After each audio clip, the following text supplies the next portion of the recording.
Welcome back to the Roundtable. Tonight we're discussing the buildings of Nairobi and why we're seeing so many collapsing. Actually, this is something that I've been thinking about. Most of these buildings are in the Eastlands area, Huruma, Pipeline. Is this a poor man's problem? How come we're not seeing buildings collapsing in other areas? Yes, it is. Let me just say it formally. The luxury of regulation and professionalism and approval processes and oversight is actually way out of the poor person's reach. A lot of fellows who know the process first in the first instance and have the normal resources and the patience to go through the process would be the middle class and the high income. The fellows at the bottom there just want housing, like Justice was saying correctly, and they need it like yesterday. And we need to actually think through how we deal with this particular book. I know we're talking about Nairobi, but this is actually worse off in all the towns in Kenya. People build for themselves. There's nobody approving. They don't know the difference between an architect and an engineer and a quantity surveyor. And they just build, and they're actually left to their own And devices. it's interesting that you bring that perspective, because just before I come to you, Mr. Owundo, I want you to watch this. It's a chronology. There's just a screen right there. It's a chronology of the reported collapses that we've seen since 1996, when we had, of course, Sunbeam. So let's just take a look and then we can discuss further.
Can we just actually respond to that quote by your boss, the CEC of Planning, Mr. Christopher Hayemba, who says that most of these developers are brought by politicians.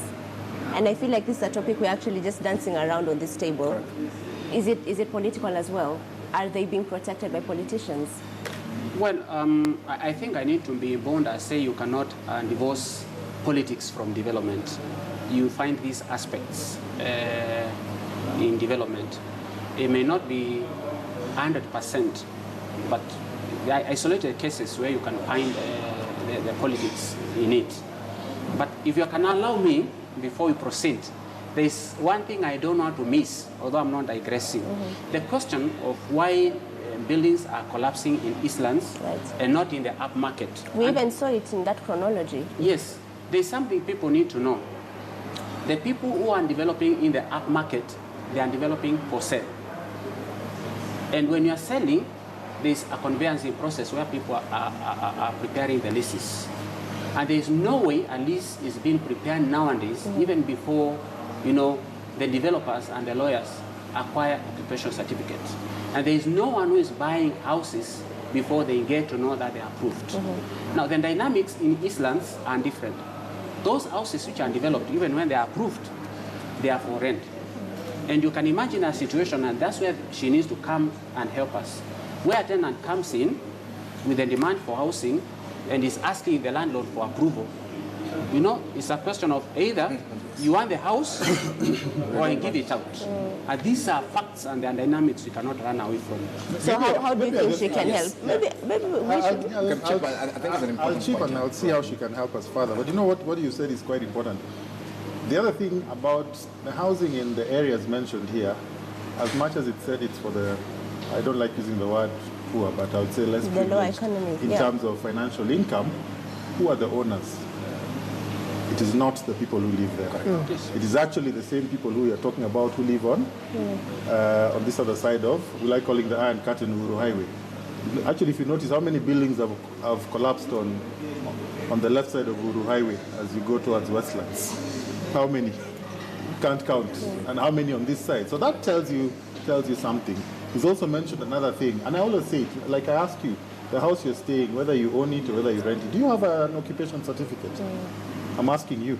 Yeah, I do. You do? Yes, I do. I would like to clap for you because you're one of the very few Really? Kenyans I know. The only ones who seem to have, as he mentioned, are the ones who are purchasing or have registered leases. Where we're asking for your good help, and this is where it comes in. How many of your members? I want you to attach membership to your organization, to ownership, and registered occupation certificates. If we did that, half our problem is solved. At least half of our problem will be solved. That one I can tell you for sure. Rachel, I think we should allow her to answer, unless you want to actually add on to that. And then, responsibilities for yes, her organization. please proceed, because I wanted to highlight something also all right. and ask just a second. So Rachel, is this something you consider when you're getting your new members in? Do you ask them, are you certified? Where are your certificates? Are you following due process? are your buildings insured? Indeed, if you start bringing the issue of insurance there, none of those buildings these people, members, occupy, actually. Very few of those buildings, let me not say none, very few of those buildings would be insured. Because when they collapse, what insurance is there to handle the issues that have come up, the deaths or whatever? Everybody says serikali saidia. That now when the government comes in. But I think it's important that this issue should be looked at deeper. And we carry out various educative forums for these tenants. And we normally tell them what they should look out for. And I think we are asking them to look at those certificates of occupancy, so that they know that the building is okay. So they should actually come and tell us, I have got a certificate now, and my landlord, or the developer has certified that building is okay, so the rent I'm paying is okay. But That's Mr. fine. Kathengi also brings out an important issue, that when you're going to look for a house, you ask for that certificate, then the landlord tells you, you really don't want a house, I'm going to get the next person who is very desperate for this house, and then you move along, and eventually you just have to go into any house. It is true. They don't, when you go, you are desperate. Your family has nowhere to sleep. You go, maybe you move from one area to another, and you reach this landlord who has a house, and they tell you, the house is so much per month, pay so much deposit and enter. If you ask for other things, no. So the education is not only for the tenants, the education is also for those members who are developers. And indeed, many of them need to go through this kind of training so that we don't have these unfortunate instances all the time. If you ask a landlord for that certificate and they are unable to produce, is there a way you can report? I think you have prosecution powers. They don't have it. Yes. But can you report? I asked my landlord and I don't have the that's a occupation structural problem, certificate. and that's what I wanted to pick up with Justice. Yeah, because we're blaming some of these landlords, but they're actually excluded from the system. What do I mean? The starting point for approval is that you must actually have a title to your land. Most of these places we are talking about, in fact, Christopher Kaimba was just talking to the CS, saying pipeline, none of those places are approved because those people don't have titles. Kibera is not approved. In fact, there's a bigger problem with a huge chunk of these areas that we're talking about. That you have a procedure in place that even if the guys wanted to have their developments approved, they cannot be approved because the starting point is that title, and they don't have titles. They do subdivisions and they build. The same with Embakasi, with a huge chunk of the city. The question we must be asking ourselves is whether the mechanisms we have to control development are really relevant. Because the parts of development you control, somebody with a title who's invested a huge amount of money and who has lawyers and all sorts of things is likely to be interested in doing things right because it will cost him.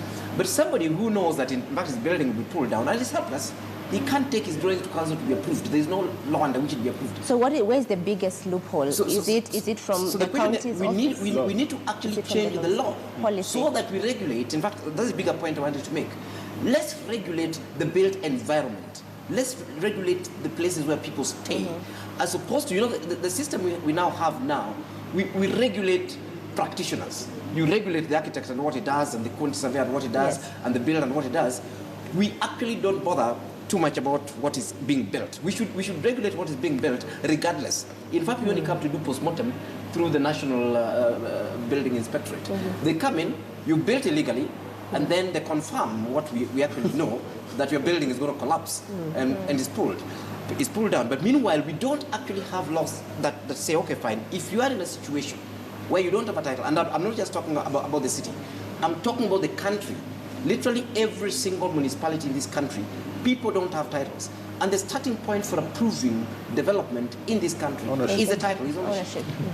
Thanks. He has brought a very critical point, and which I think, whether we like it or not, it will come a time when we have to address this question of land ownership, because that's a bone of contention in areas where buildings have collapsed. And you also only need to look at the trend. Right.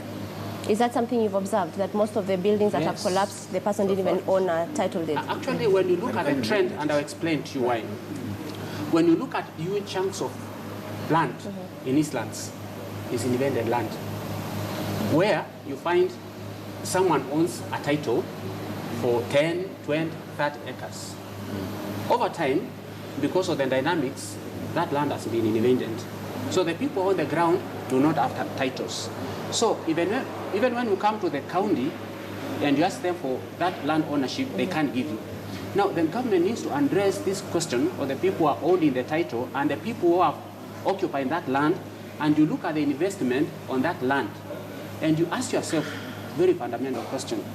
If the option is to demolish because they don't have approvals, is it socially tenable? But then, if I don't have a title and I come to your office to get approvals, then I shouldn't be able to get them. You won't.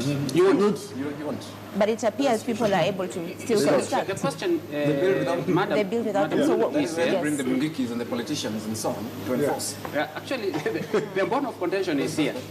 Someone is holding the title. You don't issue titles. That person has invaded private land. And what we have been saying is, I think we need to sit down as a country and see how we can address that question, because you have thousands of people who are staying on land which is not theirs, yet they are on the ground and they have invested. I think that's a critical issue, and it's bringing in. But remember, that's the first point.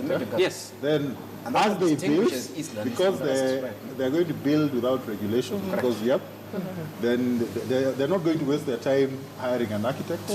They're not going to waste their time with engineers. And obviously, I think sometimes even the multi-agencies have a challenge, because how do you deal with that particular scenario? Where, I mean, the building is coming up, you have stopped it. Who have you issued the stop order to? When actually there is no owner. Per se. Actually, when you look at the Fiscal Planning Act, it talks about the owner. Yes. And defines who the owner is. It can be an agent. So if I find you on the ground, because the process is very clear, and I give you a notice, I'm not giving that notice on ownership. I'm giving a notice on the development on the ground. But I think this issue, if we don't address it, we are in for surprises. Okay, because our time is actually running quite quickly. Shall we go around and just talk about some of the solutions, perhaps, like very briefly, Prof? Yeah, for me, I think we need to go back and look at our laws. I believe that we should stop regulating people and we regulate the environment. We should ensure the building is safe regardless of who has built it. But currently, because of that matter that we're talking about of titles, we are forced to regulate the person who, in fact, is following the due process. That is the person we're busy with, and we're not solving that problem. So we need to actually look at this. I mean, a basic example that all of us know around the table. How did the president and the national government build in Kibera? Who approved those things? Even he could not get approval because nobody owns that land, so they're illegal. That's how bad the problem is. So we need to actually revisit our laws and create appropriate instruments that can protect people's lives. Rachel, shall we come to you? Yes, this is very important for us, even in Urban Tenants Association, that we need to educate people. We need to insist that those who are the professionals do their part. Though the tenants also need to do their part. We need also to look at the laws. The laws are old. They need to be reviewed so that issues of integrity, which are paramount here, must be taken into account, because you hear about this and that, but you need to understand why would a building go up without inspection and kill people, and nobody's saying anything about it, and we cry when the building has collapsed. We need to insist on issues of integrity in the building industry. I'll be very brief, Madam. One area, the way they have said, and I need to highlight it, we need to look at our legislative framework. For example, one legislative instrument we use is the Fiscal Planning Act. And you know the maximum fine for non-compliance is 100,000 at the discretion of the court. So when people are brought to court and they are fined 10,000, 20,000, they just pay, they go back, and you remain chasing after them. That is one. Two, I think we need to educate our people, because the people who are inspecting are not armed, they are not police officers. I keep on saying, in the civilized, sorry to use this, in civilized societies, what you need to do is, I need to come to your site, give you a notice that you have not compliant, and I tell you need to comply with A, B, C, and D within this statutory time, and you do it. But here is a situation where you go to site, you are a policeman, you are a building inspector, you are an enforcer. That's one critical point. Before I finish, there is one area which is a gap. Because we need to go to Mr. Wonder One area which I think we need to look at together. There is the question of regulating the building materials when architects, because Kenya Bureau of Standards may not be telling us the steel which is going to the construction industry. That's one area. Another I'd like to just a critical point which I don't want to finish before I do this is the sand which is coming for construction, and it has icon and matter and the building blocks. All right, and then let us just go to you very briefly, Please. Mr. Wundo. Thank you. I'll just be simple. Let's try and do the right thing. As a developer, ensure you use professionals, ensure you get the approvals that you can within the system that we have. And one of the things I was thinking going forward, and this I'm just telling you to the government at large, let's have a scenario where it comes before any development is done, the infrastructure is in place. The roads, the sewer, the power, the water. That in itself should be the first thing. Thank you so much. Thank you, and thank you so much, ladies and gentlemen, for gracing the round table. Hopefully I'll host you again, and not because of a tragedy, but because we're seeing the solutions being implemented. And to you at home, please join the conversation. We're on Twitter, #TheRoundTable, at KTN News, and at Ashamwilu. Please do let us know, what do you think is the solution to the current problem that the county government is facing and the whole county Nairobi residents are facing with the unsafe buildings? As for me tonight, Ashamwilu, good night. See you next week.